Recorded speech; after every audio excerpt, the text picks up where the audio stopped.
Davlatimiz rahbari Imom Maturidiy tavalludining 1155 yilligini keng nishonlash to'g'risidagi qarorni imzoladi. Qarorga ko'ra 2025-yilda Imom Maturidiy tavalludining 1155 yilligi keng nishonlanadi. Xo'sh, qarorda nimalar belgilangan? O'zi biz Imom Maturidiy haqida ma'lumotga egamizmi? Imom Maturidiy kim bo'lgan? Albatta bu savollarga navbatdagi lavhada javob topishimiz mumkin. Imom Maturidiy haqida yurtdoshlarimiz qay darajada bilishadi? Hozir so'rovnoma o'tkazib buni bilib olamiz. Imom Maturidiy haqida eshitganmisiz? Endi maktabda o'qigan edik, bilardik. Endi ancha esimdan chiqib ketgan hozir. Bilgan ma'lumotim islomiy olim bo'lganlar va 11-asrlar atrofida yashab o'tganlar va islom qoidalariga amal qilib yashash bo'yicha ko'plab kitoblar yozganligi haqida 7-sinf O'zbekiston tarixida o'qiganman.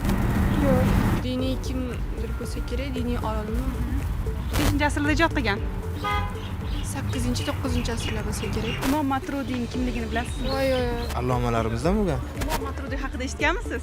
Bizning e'tiqodimiz bo'yicha ko'p nimalar yozganda kitoblar. 5-asrda ijod qilgan.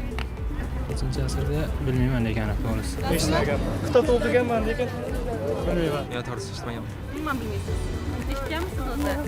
Eshitganman. Kim bo'lganlar ular? Buyuk alloma bo'lganlar. Maturidiy ta'limotining asoschisi. Bugun o'tgandik. Aniq esimda qolmadi. 3 ta yo'nalish bo'yicha yozgan. Imom Maturidiy haqida eshitganmisiz? Yo'q. Yirik islom olamining mutaxassisi bo'lgan, 10-asrda yashab o'tgan. Ularning bitta asari bor, Kitob at-Tahdid asarini bilaman. Yo'q, eshitmagansiz-a? Yo'q, uzr. Umuman eshitmaganmisiz? Yo'q. Eshitganman, endi kimligini bilmayman to'g'risi.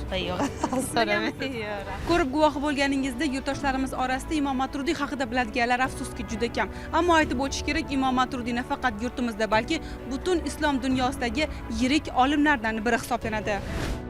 Imom Abu Mansur Maturidiy 9-10 asrlarda yashab o'tgan ulug' kalom ilmi olimi bo'lib, islom tafakkurining Maturudiylik oqimi asoschisi hisoblanadi.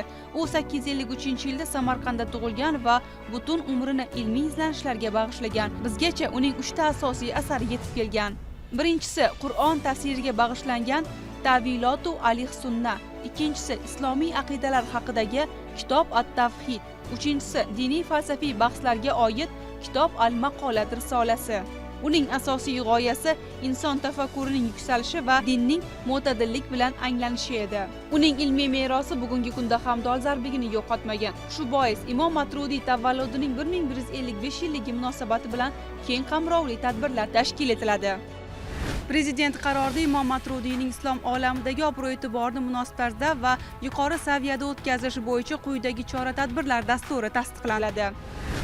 2025-yil aprel oyida Samarqand shahrida Maturudiylik bag'rikenglik, mo'tadillik va ma'rifat ta'limoti mavzusida xalqaro ilmiy-amaliy anjuman o'tkazish, xorijlik tadqiqotchilar o'rtasida Maturudiylik ta'limoti bo'yicha ilmiy tanlov o'tkazish, g'oliblar ishtirokida O'zbekistonda madaniy-ma'rifiy uchrashuv va seminar-treninglar tashkil etish.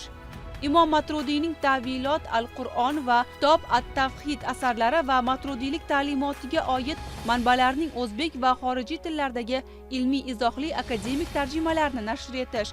Maturudiylik ta'limoti va hozirgi zamon mavzusida Respublika ilmiy-amaliy konferensiyasini hamda ilmiy maqolalar tanlovi o'tkaziladi. Qarorda O'zbekiston musulmonlari idorasiga imom xatiblar hamda diniy ta'lim muassasalari talabalari o'rtasida Maturudiylik ta'limoti bilimdoni tanlovini o'tkazish va g'oliblarni munosib taqdirlash tavsiya etilgan. Bu chora-tadbirlar Imom Maturidiy ilmiy merosini o'rganish va uni keng jamoatchilikka tanishtirish yo'lidagi muhim qadamlardan biridir. Zero Imom Maturidiy nafaqat islom falsafasi, balki butun umum inson tafakkuri rivojiga ulkan hissa qo'shgan allomalardan biridir.